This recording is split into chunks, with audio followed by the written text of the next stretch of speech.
Okay, so we are at a homeowner's house here in Pleasant Hill.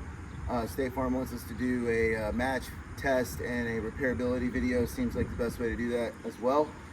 So we have our suggested match here. It's Certainteed XT25. I believe the color was weathered gray. That's what they've identified as the match here. Just want to point out a couple of obvious differences from the get-go. Is there's no red coloring in this shingle like there is here on multiple other tabs on the roof. So we're gonna immediately see a mismatch once we're done with the repair. Just want to point that out from the beginning. And we're also going to do our repairability test to see how well the roof actually handles the repair. Is there more damage being created or not? So I'll just get to it. So we'll grab. I want to try to keep my bar flat to the roof so that I'm not trying to lift up the shingle and cause damage. And I'm going to go at an angle as much as possible to stay along that seal so that I'm not trying to just damage the shingle. And we'll take this shingle out here.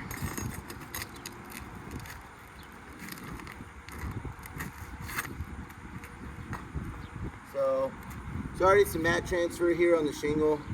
Where the bottom of this shingle is still attached here. Can you come in and show this really quickly? Zoom in. Step over here and just shoot so we can see material from this shingle is on that shingle just from me pry barring it. You saw that. I did the same thing here. This one does not have as much of that mat transfer, so there is some mat transfer present. Oh wow, we just went right through a shingle. Damaged the very next shingle that we went for. Man. We're replacing this one, so not terribly worried about this shingle I damaged, but it kind of spells out what'll happen, I think, maybe to the rest of them here. So yeah, all these tabs have that mat transfer present.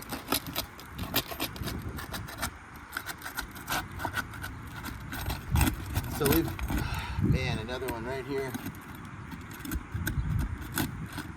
Very difficult to get underneath some of these shingles. It's not impossible. We're just chewing. Yeah, man.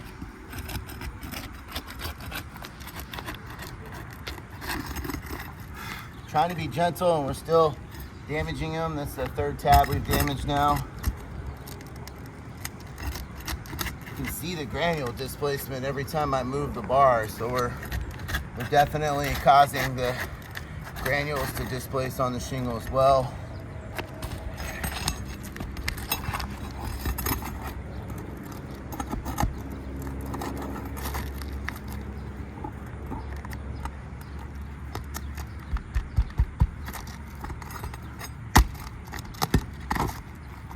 One here.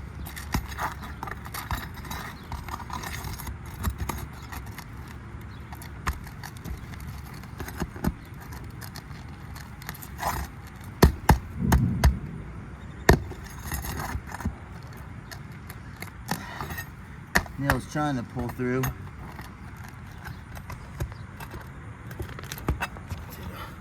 Try to prevent that from happening as much as possible, but with the way the shingles are just falling apart. And so you can see here, this one, we've got the mat transfer covering the nail here completely. So just FYI, might be difficult to find some of these other nails because they're covered with material transfer, which is a shingle failure that's not supposed to happen when the roof is repairable.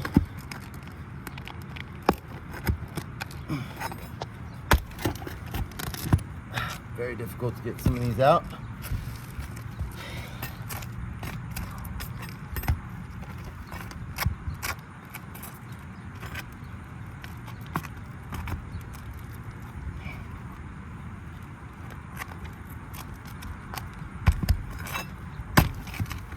Not perfect at all with getting these out, but they are coming. And so that was the first row. There should be another one above, so we're gonna have to loosen up these tabs to access those nails.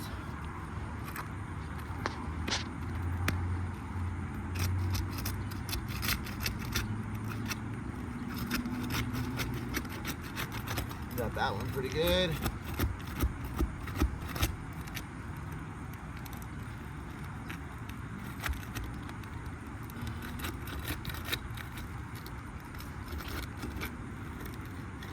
Just having to work it real slow to try to prevent the shingle failure there. And let's see here. Looks like there's mat transfer here on the corner pretty clearly. So right when it broke, it failed. Just trying to show that. More mat transfer on that one as well.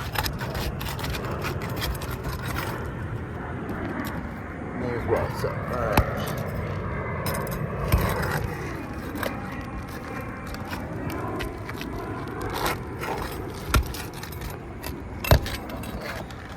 So that one, the nail pulled through the shingle.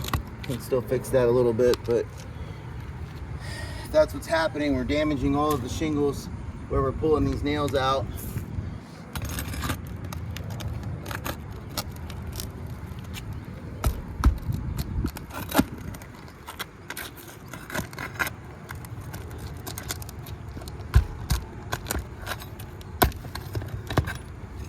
There. And one more right here.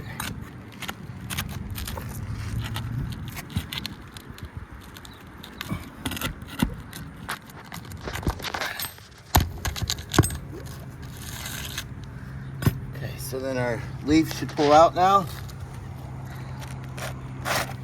Oh. Missed one.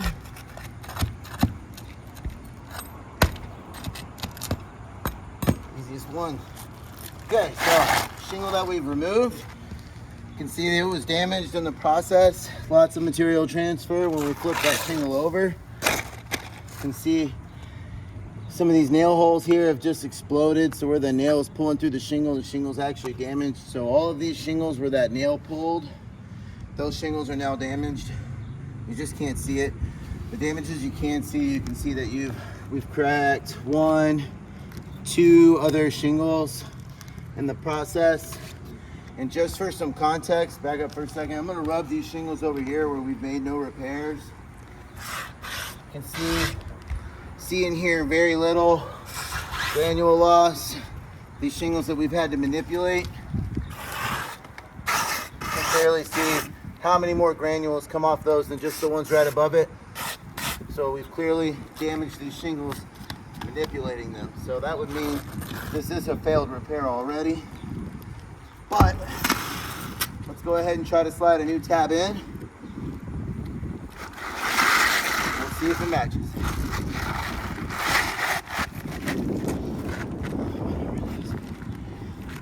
Good there.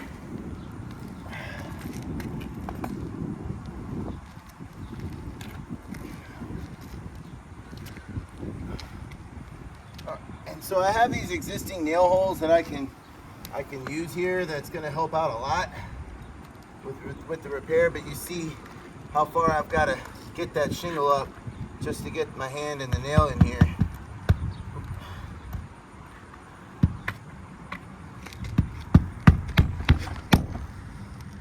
Again, I'm trying to be careful and move it slowly, trying to bend as little as possible here.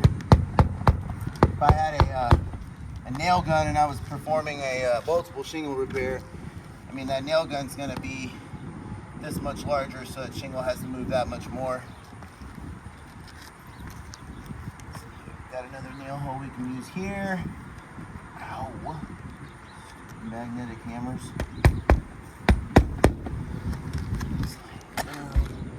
One more here. Oh, it's just completely blown out.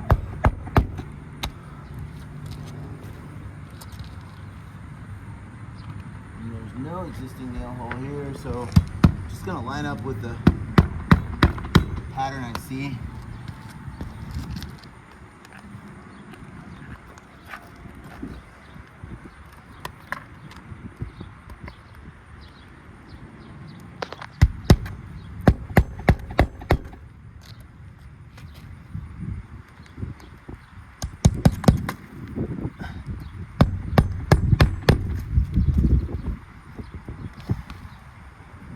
Got all my nails already?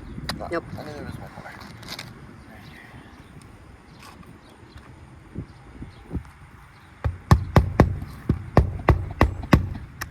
Okay, so now we've performed our repair, and now we can see even more clearly by manipulating those shingles.